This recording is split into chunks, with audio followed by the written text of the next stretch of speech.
सरकार की जो नीतियां हैं उनके तहत जितनी भी देश की संपत्ति थी, चाहे बड़े बड़े पीएसयू थे, चाहे बंदरगाह थे, चाहे एयरपोर्ट थे, सब बड़े बड़े उद्योगपतियों को दिए गए। ये आपकी संपत्ति थी, आज आपकी नहीं रही। ऐसी सरकार केंद्र में है तो एक तरह से आपका ये सौभाग्य है कि प्रदेश में जो सरकार है वो आपके हित की रक्षा करती है। यहाँ राजीव गांधी किसान न्याय योजना के तहत देश में सबसे ज्यादा धान की कीमत छत्तीसगढ़ में ही मिल रही है। गन्ना, मक्का, कोदो, कुटकी, रागी, दलहन, तिलहन, इनके किसानों को अतिरिक्त लाभ भी हो रहा है। गोधन न्याय योजना कभी सोचे नहीं रही से 2 रुपये किलो में बिका थे। ये मन तो भ्रष्टाचार खोजा थे। मई महीना में गौठान में गरवा खोजे गए। गर्मी के दिन में छत्तीसगढ़ में गरवा मिलेगा, दहियान में गौठान में। लेकिन गजब के बात है भाई, 265 करोड़ रुपया का हम गोबर खरीदे, 133 लाख क्विंटल हम खरीदे 266 करोड़ के, और ओमन की थे 1300 करोड़ रुपए घोटाला हो गए। अब 265 करोड़ रुपए गोबर में 1300 करोड़ के घोटाला कैसे हो जाए? एक मन की ही काम, कभू गौपालन से एक मन के मतलब नहीं रही, किसान मन के आय दुगुना करे कोई मतलब एक मन के कभू नियत नहीं रही से, ये मन तो अड़ंगा डाले काम करे। तो छत्तीसगढ़ की माँ, बहन, बेटी ये पूछना चाह रही है श्रीमती प्रियंका गांधी से कि पूरा राष्ट्रीय स्तर पर महिला, आदिवासी बहनों के साथ बलात्कार, हत्या, छेड़खानी में 6वां स्थान, और जिसे स्वयं छत्तीसगढ़ के गृह मंत्री ने सदन में स्वीकार कर चुके हैं। तो श्रीमती प्रियंका गांधी को जवाब देना चाहिए। महिलाओं के साथ, बच्चियों के साथ हत्या, बलात्कार, इसका भी जवाब देना चाहिए। सिर्फ मीडिया स्टंटबाजी करने के लिए इस समृद्धि योजना से छत्तीसगढ़ की महिला खुश होने वाली नहीं है।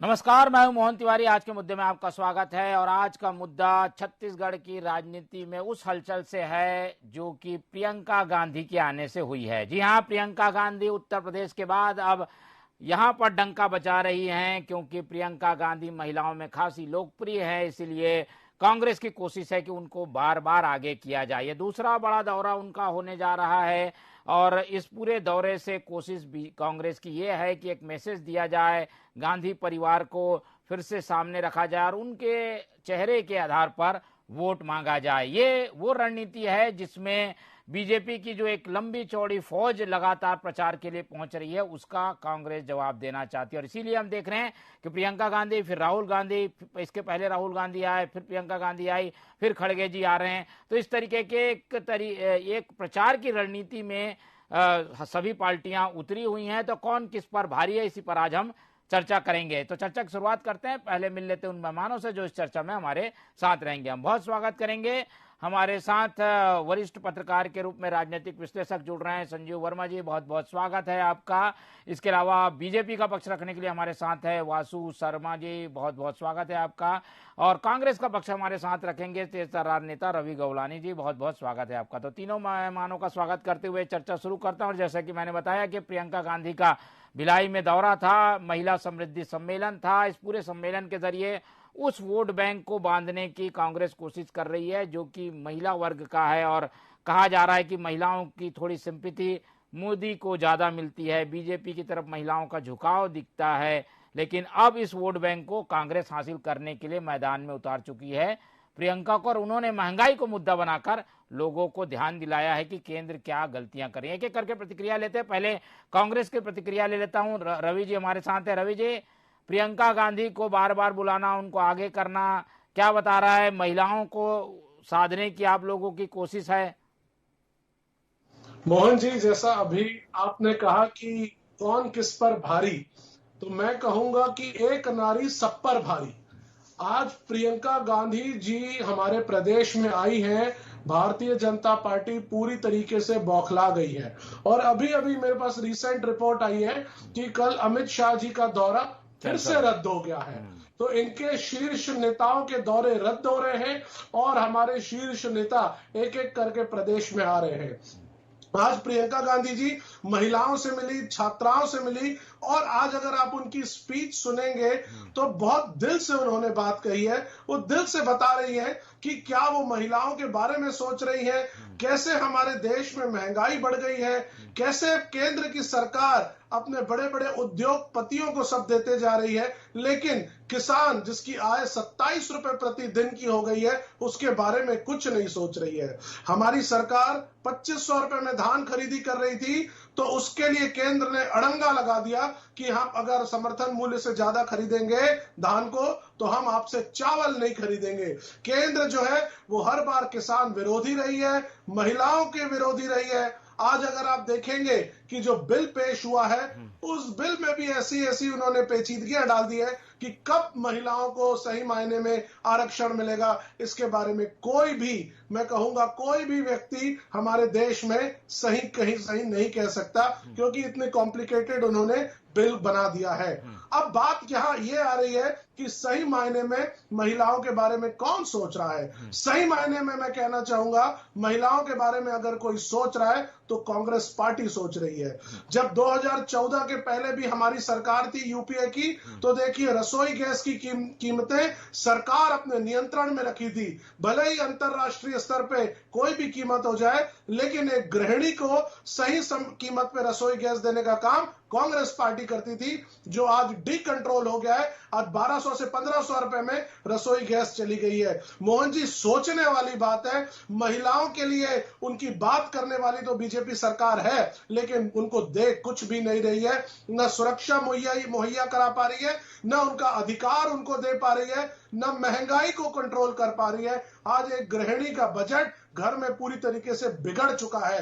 तो पूरे के पूरे देश में और हमारे प्रदेश में महिलाओं ने ठान लिया है कि इस बार फिर से हमारे प्रदेश में कांग्रेस की सरकार बनाएंगे और 2024 में भी इस भारतीय जनता पार्टी की बड़बोली सरकार को उखाड़ फेंकेंगे और जनता की सरकार, कांग्रेस की सरकार को स्थापित करेंगे। ठीक है, कांग्रेस की कोशिश यही है कि सरकार की उपलब्धियों के साथ साथ केंद्र की नाकामी को सामने लाया जाए और इसके लिए बड़े चेहरे चाहिए।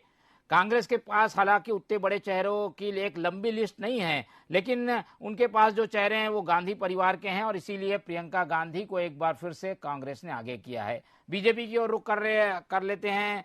शर्मा जी, हम देख रहे हैं कि बीजेपी रणनीति बनाती है कि अच्छा जवाब देंगे, पर वो आते ही नहीं। स्मृति ईरानी आई बस्तर में, दंतेवाड़ा नहीं गई। अमित शाह आने वाले थे, वो उन्होंने परिवर्तन यात्रा शुरू नहीं की। कल फिर अमित शाह आने वाले थे, वो नहीं आए। आप लोग लिस्ट बनाते हैं, कार्यक्रम तय करते हैं, आते नहीं है, तो इसका कोई असर पड़ता है क्या? सबसे पहले तो टीवी 24 के सभी दर्शकों को मेरा नमस्कार है। सभी राष्ट्रीय नेताओं का दौरा छत्तीसगढ़ में होता रहा है। अभी क्योंकि संसद का सत्र चल रहा है, बहुत महत्वपूर्ण बिंदुओं पे संसद में चर्चा चल रही है, तो वो उसी कारण ही किसी कारणवश ही कुछ मीटिंग आ जाती है। तय नहीं करते, सभा कार्यक्रम तय करने की क्या जरूरत है? उसी दिन बैक टू बैक बीजेपी तय करती है, लेकिन वो सफल नहीं हो पाती। ये राष्ट्रीय वहां पर वो कुछ मीटिंग आ जाने से दौरा कैंसिल हो जाता है। लेकिन बात आज यह है, प्रियंका गांधी जी दुरुक के दौरे पे थी। हम तो उनका स्वागत करते हैं, अभिनंदन करते हैं छत्तीसगढ़ की धरती पर, लेकिन यहाँ की महिलाएं तो पूछ रही है ना कि क्या हुआ तो आपके शराबबंदी के वादे का।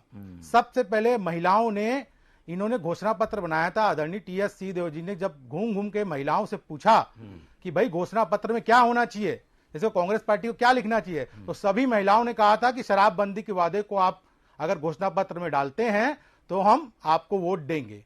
तो वो प्रियंका गांधी जी से आज पूछ रहे हैं कि 5 साल हो गया, क्या हुआ आपके शराबबंदी के वादे को, क्या हुआ स्वसहायता समूह के कर्ज माफ को, क्या हुआ महिला थानों को जो बनाने की बात की गई थी उसका क्या हुआ, 500 रुपए माओ को पेंशन देने की बात की गई थी उसका क्या हुआ।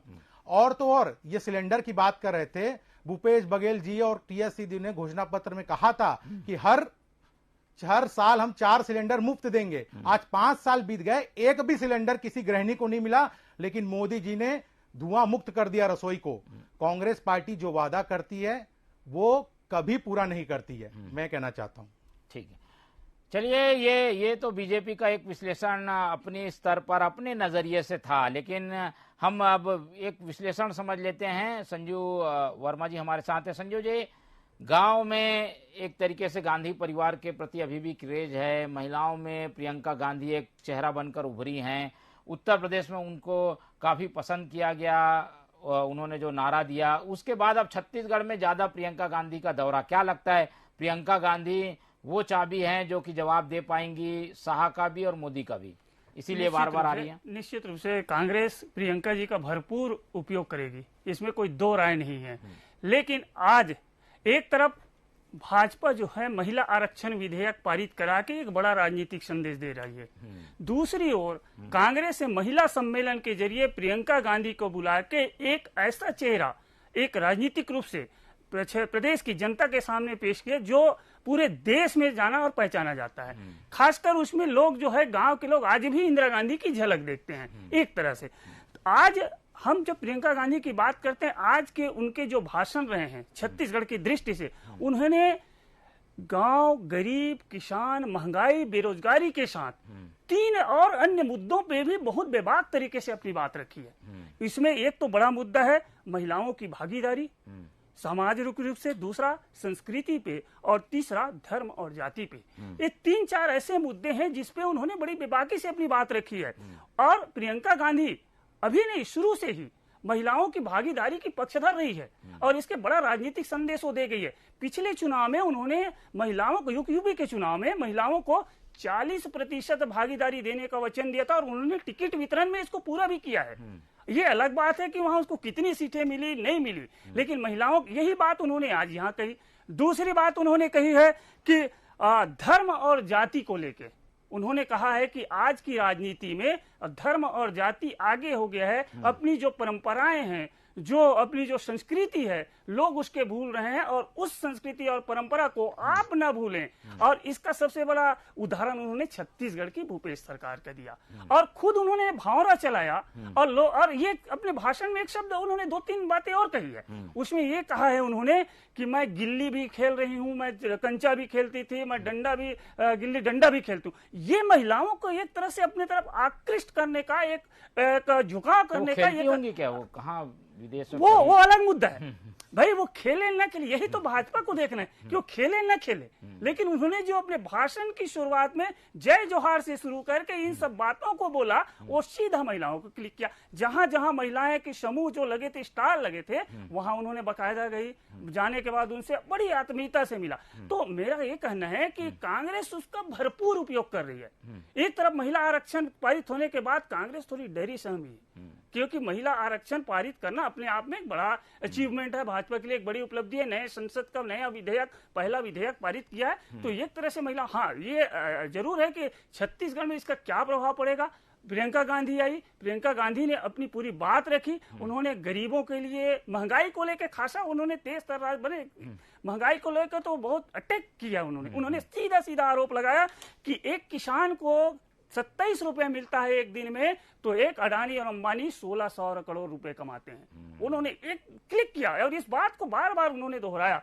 तो मुझे लगता है कि ये पूरी तरह से एक चुनावी है और चुनाव के नजरिए से उन्होंने अपनी जो बातें कही हैं वो चुनाव के नजरिए से कही है। और जो बातें छत्तीसगढ़ में हो रही है, चाहे वो संस्कृति की है, भूपेश सरकार जिसको बढ़ावा दे रही है, उसको सीधा महिलाओं पे वो क्लिक करने का काम कर रही है। ठीक है, तो महिलाओं से जुड़े हुए मुद्दों को लेकर कांग्रेस हमलावर है और उसके लिए उन्होंने सामने किया है प्रियंका गांधी को। प्रियंका गांधी के दौरे से कांग्रेस काफी उत्साहित भी नजर आ रही है। बीजेपी का क्या कहना है, एक बार रुक कर लेता हूं, फिर जवाब कांग्रेस से पास चलेंगे।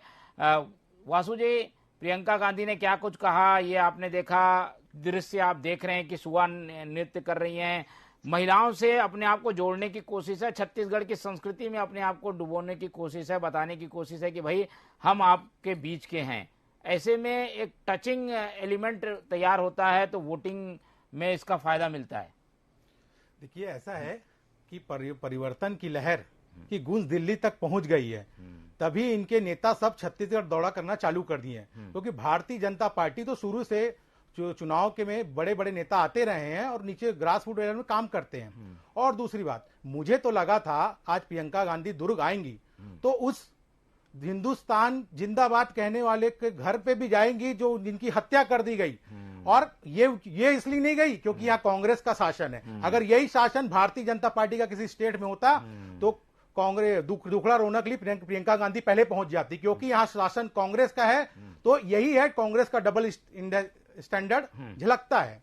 और दूसरी बात रही, यहाँ महिलाओं पे अत्याचार बढ़ गया है। 2 जघन्य रेप की घटनाएं हो रही हैं, शिक्षक दिवस के दिन टीचर के साथ घटनाएं हो रही हैं। क्या प्रियंका गांधी थी इसका जवाब दिया? क्या इस मंच से बिल्कुल नहीं दिया। और ये सुवा नृत्य, ये गेड़ी खेलना जो बोल रही है, ये केवल ढोंग है, केवल सिर्फ ढोंग है। ठीक है, रवि जी आप सुन ही रहे हैं बीजेपी किस तरीके से मामले को टर्न कर रही है। मुद्दा जरूर महंगाई का उठा होगा, लेकिन यह भी बात है कि जहां भी पीड़ित होते हैं वहां पर प्रियंका गांधी पहुंच जाती है कि इनके साथ अन्याय हो रहा है, मैं न्याय के साथ खड़ी हूं। भिलाई में भी जो घटना हुई है उस पर भी उनकी प्रतिक्रिया आनी थी, लेकिन वो प्रतिक्रिया दिखाई नहीं दी। देखिए मोहन जी, आज जो आप ये बात कह रहे हैं, मैं प्रियंका गांधी जी के बारे में कहना चाहूंगा कि जब हाथरस का कांड हुआ था तो एक बात बोली गई थी कि वो और होंगे जो डरते होंगे, ये प्रियंका गांधी नहीं डरेंगी। प्रियंका गांधी कभी नहीं डरती है, वो हमेशा सामने रह करके सब चीजें फेस करती है। भारतीय जनता पार्टी पहले अपने गिरेबान में झांक करके देख ले, उसके बाद दूसरी बातें करे तो अच्छा होगा। ये महिलाओं की बातें कर रहे हैं, मैं बताना चाहूंगा हमारे देश की प्रथम महिला प्रधानमंत्री इंदिरा गांधी जी रही कांग्रेस से। हमारे देश में प्रथम महिला राष्ट्रपति प्रतिभाताई पाटिल रही, उसको कांग्रेस ने सपोर्ट किया। हमारे देश में प्रथम लोकसभा स्पीकर महिला जो रही मीरा कुमार रही, वो भी कांग्रेस पार्टी की तरफ से रही है। तो भारतीय जनता पार्टी महिलाओं की कहीं से भी हितैषी नहीं है। आज तक के उनके कोई भी राष्ट्रीय अध्यक्ष महिला प्रियंका गांधी उनके घर क्यों नहीं गई? सोनिया गांधी जी जब सब जगह जा सकती है तो छत्तीसगढ़ दौरे पर जब दुर्ग आई थी तो वो क्यों उनके घर ढांढस बंधाने नहीं पहुंची? सवाल तो ये है ना। अरे भैया सुन लो ना, अरे भैया सुन लो, आपके राष्ट्रीय नेताओं के तो दौरे रद्द हो जा रहे हैं, आपके राष्ट्रीय नेताओं के दौरे रद्द हो जा रहे हैं। अमित शाह जी 2 बार अपना दौरा रद्द कर दिए हैं, थोड़ा उस पर भी बात कर लो। राष्ट्रीय नेता लगातार दौरे पे हैं। आज आपको बता दूं, झारखंड के आने वाले रघुवर दास रायपुर पहुंचे हुए हैं, आपको जानकारी होगा। पर डे राष्ट्रीय नेता यहाँ पर आ रहे हैं। आपके नेता आज जगदलपुर आने के बाद नहीं जाती है घर चले जाते हैं। थोड़ा उसके ऊपर भी बात कर लो। रसोई गैस को लेकर के न जाने कितने आंदोलन उन्होंने किए। आप जवाब नहीं देंगे, मुझे पता है, इस विषय में आप जवाब नहीं दे पाएंगे। और जहां तक के भिलाई के लोगों की बात है, उसके ऊपर त्वरित कार्रवाई हमारी प्रदेश की सरकार ने किया है और हमारे लिए बोल दिया माननीय मुख्यमंत्री जी ने कि दोषियों को बख्शा नहीं जाएगा और आज वो सलाखों के पीछे है। तो हमारी सरकार एक्शन ले रही है। आप लोगों ने तो यूपी में किसानों के ऊपर ट्रैक्टर चला दिए, कोई एक्शन नहीं लिया। आपके केंद्रीय मंत्रियों के नाम आए, कोई एक्शन नहीं लिया। आज बीजेपी अपने गिरबान में जाके कार्रवाई की बात तो मैंने की नहीं, मैं तो ये बोला कि दुर्ग आई, जब उस क्षेत्र में गई जहां पर एक जघन्य अपराध हुआ है, एक आदमी की मृत्यु कर दी हिंदुस्तान जिंदाबाद बोलने के नाम पर, तो उसके घर क्यों गई नहीं गई? मैं सीधा सवाल है, बस छोटा सा सवाल है, मैं तो ये पूछ रहा हूँ। कार्रवाई नहीं हुई, ऐसा तो नहीं बोल रहा हूं। ले रही है हमारी सरकार ने, एक्शन ले लिया है। जिन लोगों ने इस तरह की हरकतें की हमारे प्रदेश में, आप जवाब नहीं दे पाएंगे, मुझे पता है इस बात का। उनके खिलाफ एक्शन ले लिया है, वो लोग आज सलाखों के पीछे हैं। आप उस पर बात करिए सीधे सीधे। हमारी सरकार ने 2 दिन के अंदर एक्शन लिया। आपने क्या किया? क्या यूपी में एक्शन हुआ? क्या हरियाणा में एक्शन हुआ? क्या जहां पर भारतीय जनता पार्टी की सरकारें हैं वहां कोई त्वरित एक्शन हुए?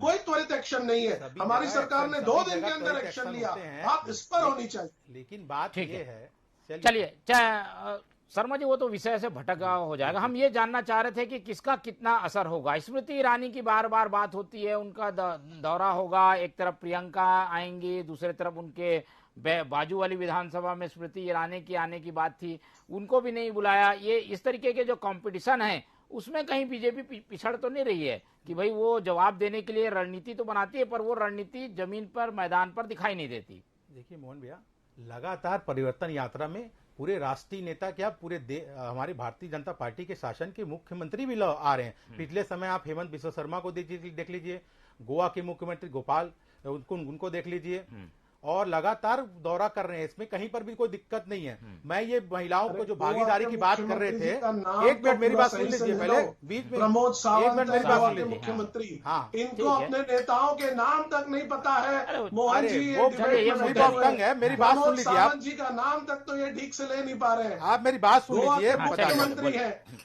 आज मुख्यमंत्री जी पहले का नाम भारतीय तो जनता ठीक से ले पार्टी लीजिए। की मोदी भारतीय केंद्र की जनता मोदी पार्टी सरकार के में साथ महिलाओं यही को तकलीफ है। महिलाओं बगैर कैबिनेट में औपत 11 के आ मंत्री जाते हैं टीवी पे हैं। बात करने आप के जो लिए। बता रहे थे ना कि मुख्यमंत्री कांग्रेस वाले जी का केवल नाम महिलाओं को तक पद के देते इनको नहीं हैं। मालूम है। देश की मोहन पहली जी, आप मेरे को रक्षा बताइए, मंत्री महिला एक-एक कौन है? करके, एक-एक करके। निर्मला नाम तक सीतारमन ये है। ठीक से नहीं देश ले की पा रहे पहली हैं। क्या वित्त बात मंत्री करेंगे? महिला कौन है? निर्मला सीतारमन है। अरे भैया, आप तो नाम तक के ठीक से नहीं ले अरे पा रहे नाम ले रहे हैं, एकाध हो जाता है, मुख्यमंत्री का नाम एकाध आपको वो- नहीं मालूम है।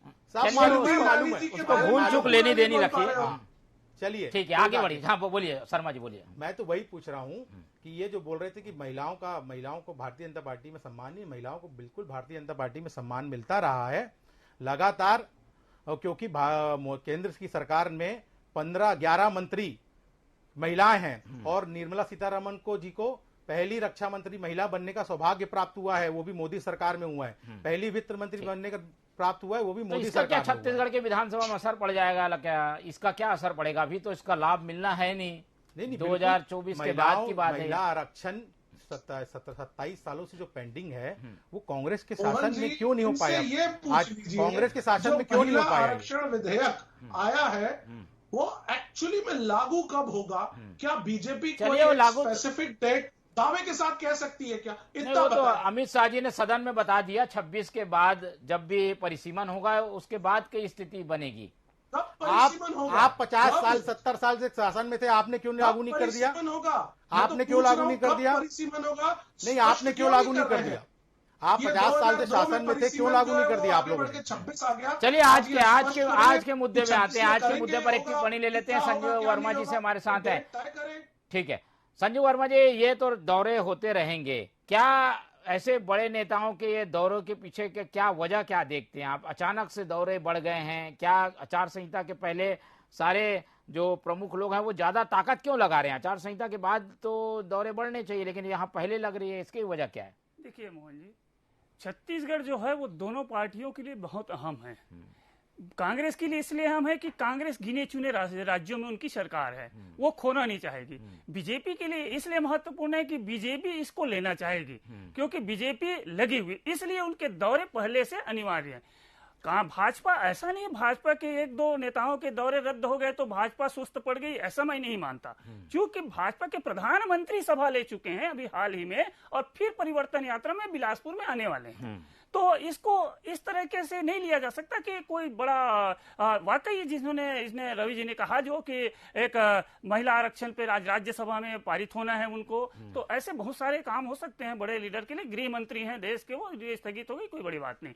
लेकिन ये जो दौरे जिस बात को आपने कहा है, जो पूछा है आपने कि क्यों हो रहा है, इसलिए हो रहा है कि छत्तीसगढ़ में जो है वो भूपेश सरकार को भाजपा भी मजबूत मानती है ना, ये सबसे प्रमुख वजह है। और जब मजबूत मानती है, और कांग्रेस भी अपनी इस सरकार को मजबूत मानती है, और वो मान के चल रही है कि सरकार रिपीट होगी, तो भाजपा इसीलिए इसको अपने नंबर 1 टारगेट में रखी है। इसलिए उनके नेता अभी भले ही अमित शाह ना आया हो, लेकिन जितने बड़े राज्यों के मुख्य, चाहे वो प्रमोद सावंत हो या अभी आज रघुवर दास यहाँ थे, है ना, शर्मा जी थे, तो ये सारे बड़े नेता आके चले गए हैं परिवर्तन यात्रा करके।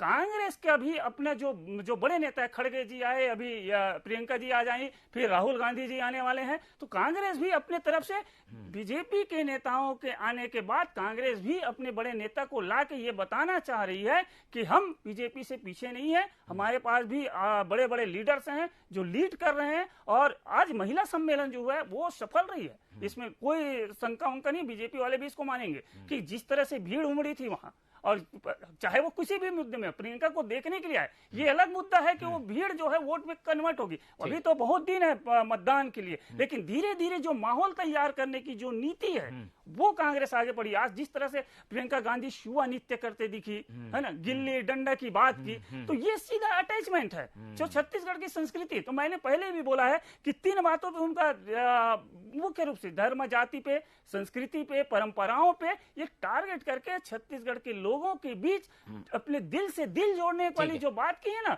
वो बहुत मायने रखती है। ठीक है, एक एक जवाब ले लेते हैं। रवि जी, एक मजबूत गढ़ कांग्रेस का, उसे ढाने के लिए पूरी ताकत बीजेपी लगा रही है, क्या कहेंगे? क्या वो गढ़ को बचाने में कांग्रेस कामयाब रहेगी? कोई नहीं है टक्कर में, कहां लगे हो चक्कर में। भूपेश बघेल जी के सामने कोई चेहरा नहीं है, कोई टिक नहीं सकता। हर वर्ग का काम, हर वर्ग के लिए विकास की योजनाएं लाए हैं तो भूपेश बघेल जी लाए हैं। 4.5-5 वर्षों में हमने जो कर दिखाया वो भारतीय जनता पार्टी 15 वर्षों में नहीं कर सकी है। 36 में 34 से ज्यादा वादे पूरे किए हैं कांग्रेस पार्टी ने।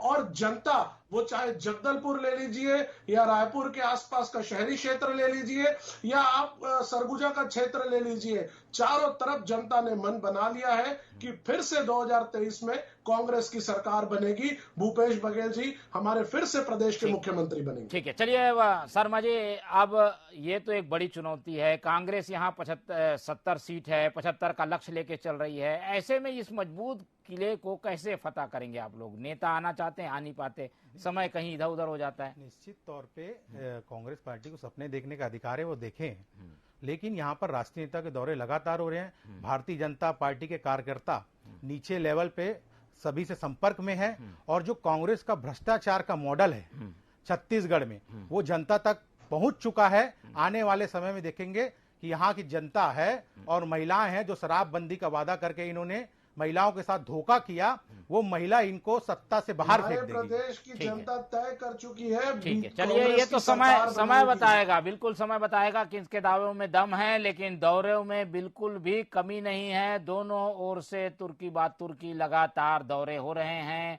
अमित शाह का दौरा हालांकि रद्द हुआ है, लेकिन वो कभी भी आने वाले सप्ताह में फिर से दौरे के लिए छत्तीसगढ़ आ सकते हैं। तो मोदी, अमित शाह, स्मृति ईरानी, कैबिनेट मंत्रियों की लिस्ट काफी लंबी चौड़ी लिस्ट है बीजेपी की, लेकिन कांग्रेस भी जवाब पे जवाब दे रही है और उनके भी बड़े नेता लगातार छत्तीसगढ़ पहुंच रहे हैं। फिलहाल प्रियंका गांधी ने यहां आकर एक ताल ठोकी है, इसका कितना असर होगा जनता तय करेगी। समय कम है इसलिए चर्चा ही खत्म करेंगे। हमारे साथ संजीव वर्मा जी जुड़े, उनका बहुत बहुत धन्यवाद। हमारे साथ वासु शर्मा जी थे, उनका धन्यवाद। और रवि गवलानी जी ने अपना समय दिया, उनका बहुत बहुत धन्यवाद। तो तीनों मेहमानों का धन्यवाद करते हुए आप सबसे लेंगे विदा। आप लोग से उम्मीद रखते हैं कि आप लोग देखते रहिए TV24। अपना रखिए बहुत बहुत ख्याल। मुझे दीजिए इजाजत, नमस्कार।